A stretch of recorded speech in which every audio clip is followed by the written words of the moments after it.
ప్రమోషన్లపై పంచగుట్ట పోలీసుల విచారణ ప్రారంభమైంది. 11 మందికి నోటీసులు జారీ చేశారు పోలీసులు. యాంకర్స్, సోషల్ మీడియా ఇన్ఫ్లుయెన్సర్స్ పై ఎఫ్ఐఆర్ నమోదు చేశారు. పరేషాన్ బాయ్స్ ఇమ్రాన్ ని త్వరలోనే అరెస్ట్ చేసే అవకాశం కనిపిస్తోంది. ఇమ్రాన్ వీడియోలు కూడా చాలా జుగుప్సాకరంగా ఉన్నాయంటున్నారు పోలీసులు. సమాజాన్ని పక్కదో పట్టించే వీడియోలతో పాటుగా బెట్టింగ్ యాప్స్ ప్రమోషన్స్ చేస్తూ పలువురి ఆత్మహత్యలకి కారకుడయ్యాడన్న ఆరోపణలున్నాయి. అంతేకాదు విష్ణుప్రియ, సుప్రీత, రీతు చౌదరి, హర్ష సాయి, టేస్టీ తేజ వంటి పలువురు ఇన్ఫ్లుయెన్సర్స్ పై కూడా కేసులు నమోదయ్యాయి.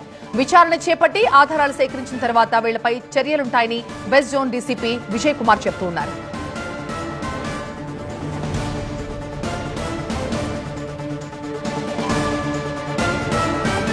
సోషల్ మీడియా ఇన్ఫ్లుయెన్సర్స్ ఎవరైతే 11 మంది మీద ఇప్పుడు ఎఫ్ఐఆర్ అయిందో వాళ్ళలో ప్రతి ఒక్కరు కూడా వాళ్ళ సోషల్ మీడియా అకౌంట్స్లో ఏమేమి వీడియోలు పెట్టారు, ఇదంతా క్షుణ్ణంగా పరిశీలించి ఎవిడెన్స్ కలెక్ట్ చేసి వాళ్ళపైన చట్ట ప్రకారంగా చర్యలు తీసుకుంటాము.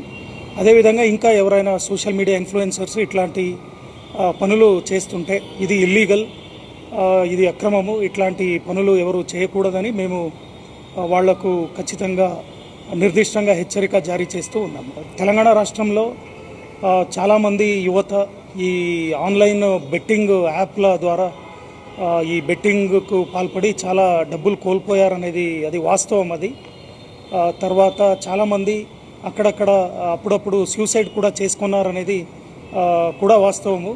అది న్యూస్ పేపర్లో కూడా అందరూ తెలుసుకున్నాము.